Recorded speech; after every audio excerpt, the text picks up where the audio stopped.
السلام عليكم ورحمة الله وبركاته. ازيكم يا حبايبي؟ عاملين ايه؟ يا رب تكونوا بخير جميعا. زي ما انتم شايفين كده يا جماعة، اسكندرية يا ماريا. اسكندرية يا جماعة، قدام كده مكتبة اسكندرية. زي ما انتم شايفين المكتبة ما شاء الله جميلة جدا، وتستحق مننا ان احنا نزورها ونشوفها. واهم حاجه تكونوا تعرفوا يعني المواعيد بتاعتها، عشان هي بيبقى ليها مواعيد. يعني الصراحه انا مش متذكره بالظبط، بس عادي ممكن تدخلوا على جوجل وتشوفوا يعني وتسالوا وهتعرفوا يعني المواعيد بتاعتها وكده. المكتبه يا جماعه تستحق مننا بجد ان احنا نشوفها ونزورها كده. ومكتبه الصراحه جميله جدا وعريقه من جوه، وفيها يعني مكتبه كده ثريه بالمعلومات وبحاجات كتيره جدا جدا. فاتمنى بجد اي حد ما راحهاش يروحها، ويحاول يسأل على حاجات فيها، لان هي صراحة زي ما قلت لكم يعني ثرية جدا بالمعلومات والحاجات. يعني الاجانب اللي كانوا موجودين يعني عايزه اقول لكم ان هم يعرفوا حاجات عنها احنا يعني مصريين ما نعرفهاش، لان طبعا بيبقى معاهم مرشدين سياحيين فبيشرحوا لهم يعني كل التفاصيل وكده. اما احنا بقى الحاجات اللي بنعرفها اللي هي بمجهودنا الذاتي، يعني نحاول نقرأ، نحاول نسأل كده يعني على قد ما نقدر يعني. فاتمنى كده اللي ما راحش يروحها. مكتبة اسكندرية جميلة جدا، من اهم الحاجات المعالم المهمة الأثرية والسياحية الموجودة في مصر. و وصراحة يعني حلو قوي، وفيها قاعات كتيرة جدا. قاعات طبعا في قاعات للأطفال مخصوص، وفي قاعات مش تناسب الأطفال، بتناسب من سن معين من سن 16 سنة فما فوق يعني. وفيها حاجات بصوا يعني بتشرح لنا كده التاريخ وحاجات كتيرة جدا في مصر زمان، عن الطباعة وعن القراءة. حاجات جميلة قوي قوي. ما تنسوش بقى يا جماعة اللي أول مرة يشوف قناتي ان هو يشترك في القناة، ويبقى كده من مشتركين، تعملوا لايك كده وتتفرجوا على الفيديو وتكتبوا كومنت حلو منكم، بيبسطني جدا ويسعدني. كمان عايزة اقول لكم ان المكتبة الصراحة يعني بيتعمل برضو فيها فعاليات حلوة وحاجات ثقافية جميلة جدا. والصراحة هي نظيفة جدا ومنظمة، والناس اللي شغالين فيها ناس محترمة. في حاجات حلوة قوي عن التاريخ تعرفوها وتقرأوها يعني وكده. والمكتبة طبعا يعني الفكرة بتاعتها جت ازاي وانشأت ازاي. فزي ما قلت لكم هي يعني ثرية جدا، وفيها مكتبة خاصة متخصصة للأطفال.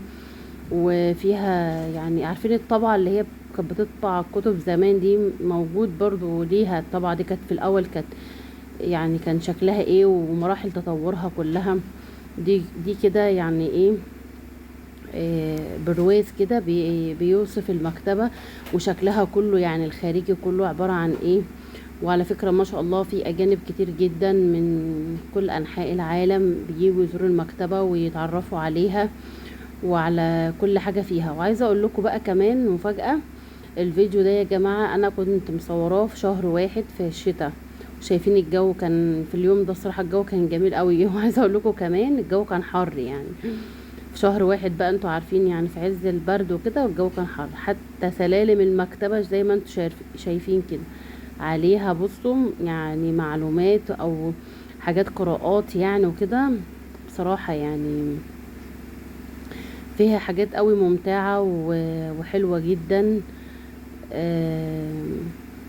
وسرية بجد، وتستاهل مننا ان احنا يعني نروحها ونبذل مجهود ونعرف ايه الفعاليات اللي موجودة فيها ونزورها يعني. ودي مكتبة الطفل يا جماعة اللي بقول لكم عليها، جميلة جدا. بس في الوقت ده كانت زحمة من جوه المكتبة. فهم ما فضلوش يعني يدخلوا اطفال تانيين وكده، غير لما ايه العدد يخف شوية جوه. ودي بصوا اعمال فنية كده، حاجات معمولة يدويا يعني اطفال عاملينها في معارض وحاجات زي ما انتم شايفين كده. فالصراحة يعني سريع جدا وجميلة قوي. وعلى فكرة يعني محتاجة منكم ان انتوا تلفوها كلها كده من جوه، تخشوا القاعات بتاعتها وتتعرفوا على كل حاجة موجودة فيها. شايفين الحاجات الفنون اليدوية اللي معمولة ديت، علاء الدين والمصباح السحري.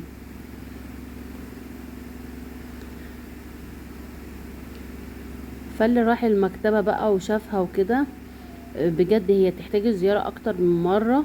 لان هي فعلا محتاجة وقت، وان الواحد بقى زي ما قلت لكم كده يشوفها وكده. بصوا بقى تقريبا في الممر ده في قاعة كده.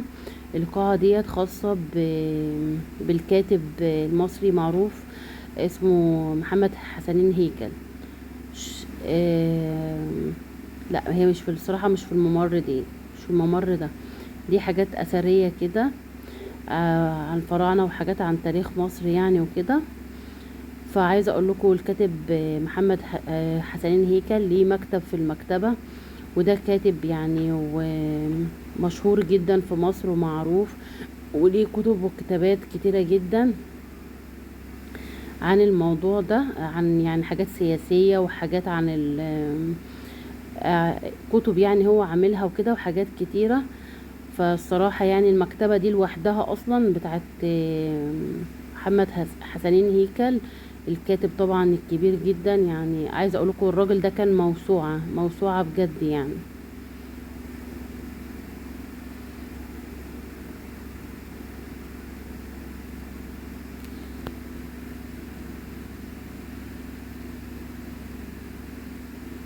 طبعا فيها لوحات طبعا، لوحات فنية وحاجات طبعا بيبقى يعني.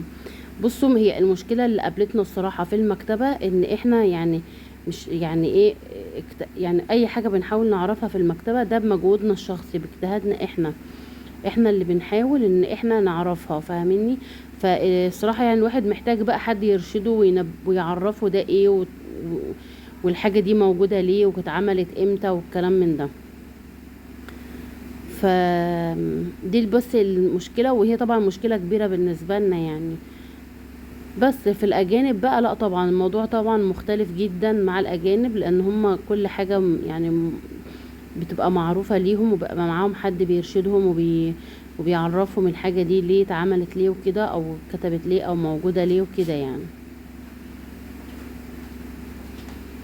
وحاجة يعني جميلة قوي ان الاجانب طبعا بيزوروا المكتبة ويعرفوا حاجة عن بلدنا يعني، او تاريخ بلدنا او والحضارة طبعا بتاعت بلدنا وكده. الصراحة يعني المكتبة ثرية جدا ومحتاجة ان احنا كلنا نزورها مرة واتنين وتلاتة. وكل مرة هنروح زيارة للمكتبة اكيد طبعا معلوماتنا هتزيد عنها معلوماتنا هتزيد عنها وكده يعني. غير كده كمان بيبقى فيه قاعة كمان في المكتبة ان الناس اللي هي بتحضر رسائل ماجستير ودكتوراه.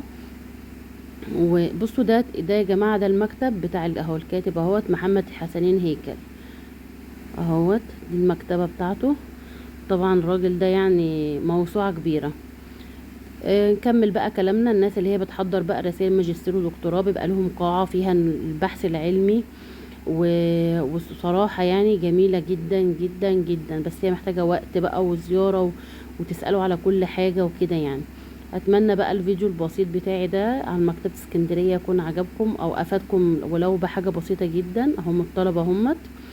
ولو عجبكم بقى ما تنسوش تعملوا لايك وشير وتشجعوني في القناة، وبحبكم جدا جدا يا احلى متابعين، ومع السلامة.